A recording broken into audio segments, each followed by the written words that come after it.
these are the sorts of plays that just make these two so much fun to use in the lane. That late game dual unite is just so awesome.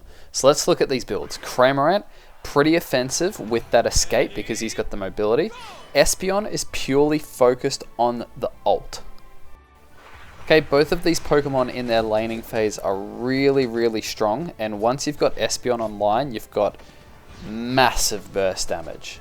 Like, as soon as you've got Espeon level 4, you have got huge burst damage in the lane. So you've got amazing secure, and you've got so much mobility with the Cramorant.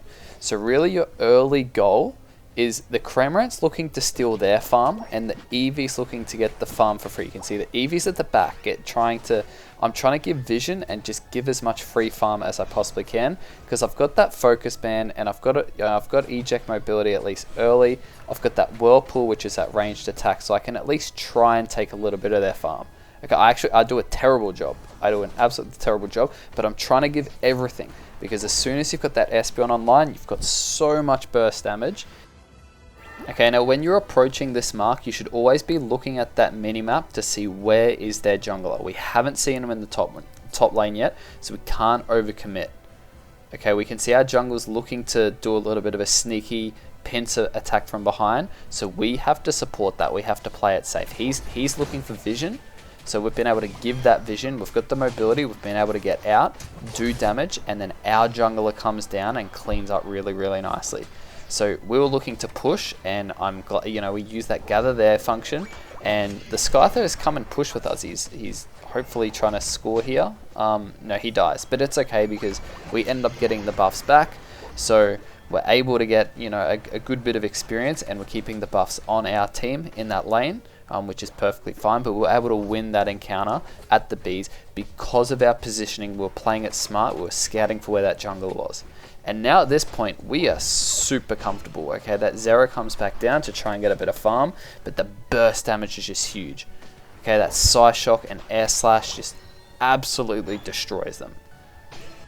Okay, now I just want to reinforce, yes, we've got two attackers in this lane, but they're both ranged, and the mobility on Cramorant makes this happen. And you need the focus band, because the Cramorant's trying to bait the enemy out, and if they overcommit, you're able to do the big burst damage and get the kill. That way you can clean up the experience in the lane, and you can do really well from there. But this is not an easy lane to pull off, okay? Because you don't have a lot of room for error, so the Cramorant has to play pretty well, and the Espeon has got to have your back. So here you can see we get a lot of value. I was hoping to get that 23 score, but our Skyther's broken with the 0 overcap. Again, which is fine, he's probably stacking, but again, this is why I'm not a huge fan of stacking junglers. Let's talk about Cramorant's ability and his basic attacks. So his basic attacks, essentially every 4th attack is a boosted attack, and it can hit a nearby enemy. So that attack can bounce off and do damage to another enemy if another enemy is nearby. Now this works with his ability and his skills. So you will notice when I'm using dive, that boosted counter goes straight to the next attack being a boosted, and he's got either a Pikachu or a Arrokuda in his mouth. So you can read what that ability does there. It depends on his HP. If it's above 50%, you get an Arrokuda. If it's below 50%, you get a Pikachu. Now, when that hits the enemy, that's going to debuff them in some way. So whether it's speed or their defense and special defense. Now this either happens when you decide to use that boosted, but this ability is passive. It can choose to counter attack as well. So if you've got that little fish or a Pikachu in your mouth and you get attacked, it'll automatically fire that attack off. So when you're using Cramorant, don't spam your attacks, just use dive and get a boosted straight away. Now, let's talk about this situation here. The goal is on 21, the Regieleki is looking pretty comfortable to get secured. We've got a lot of points in our pockets here.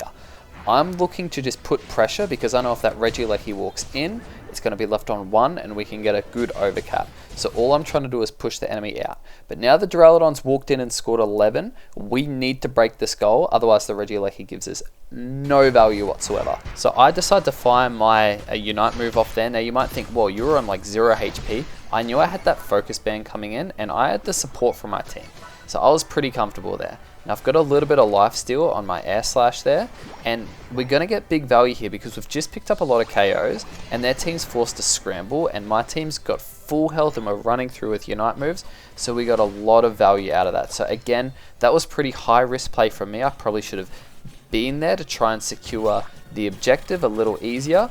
But I thought, we've got it under control. We've got 2 people up there. We've got the espeons on standby. I'm on standby looking to maximize the benefit we're going to get out of that Regieleki. And I felt like as a cramorant, that was more of the role I needed to take in that situation. Okay, does that mean every time you use an attacker you should be looking to do damage and not be at the objective? It's like, no.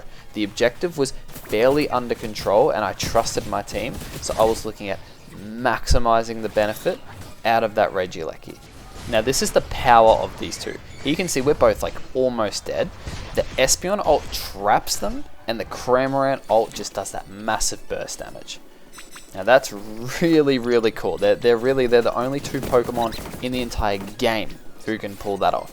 Now, is it easy to pull off? No, you've got to be on the voice chat. You've got to be in a duo, and you've got to trust each other. And when typically one or the other can commit, but you both have to be on the same page. Now, it's super, super powerful because if they're trapped, they can't do anything. They're completely immobile, and that cramorant just does massive burst damage. So now we're approaching the last 2 minutes of the game. This is the super, super crucial map awareness is a must. It's a tricky situation because it's a bit of a 3v3. I want to take the fight in that red box because I know the Scyther's walking up. And again, I'm the cramorant. You can see I'm always ahead of the espeon. So I'm trying to bait the enemy out. And hopefully we're going to try and stick together and use our ults. So that's the goal. So I can see the Scyther's got a hold of that Dragapult there. All of the enemies are back and we're still waiting on one of our players. So again, I'm just looking for scouting here. I kind of stuff up my dive there, but I'm still able to get an ult out of that Venusaur and get away, which is nice for me. Now, my focus band, I'm waiting for it to come back online again. I've left it a little late there, but it'll come back online just as I'm ready to use my ult. So now we're in a super advantageous position here because we've got the enemies where we want them. I'm able to get my Unite move off. The Espeon's able to get their Unite move off. I eject button into the area with Cramorant during my ult where I want that burst damage to be, all while the rest of our team notices that we're getting kills, we're zoning them out, and then we're able to just use mobility, get the secure, and move on and get some scores. So super, super well played. Our team did really, really well there. As you can see, the power of this lane early is amazing. You've got to play a little smart. It's not easy to use, but it's super strong. And is it the best lane in the world? No. But it's just so much fun because when you're using the 2 ults together, there's nothing else in the game like it. Okay, and if you pull it off, you can kill anything. Maybe not a big Snorlax, but you can do a good chunk to it. Again, damage isn't everything. We're only getting like 60k, but it's when you deal the damage, not how much damage you deal.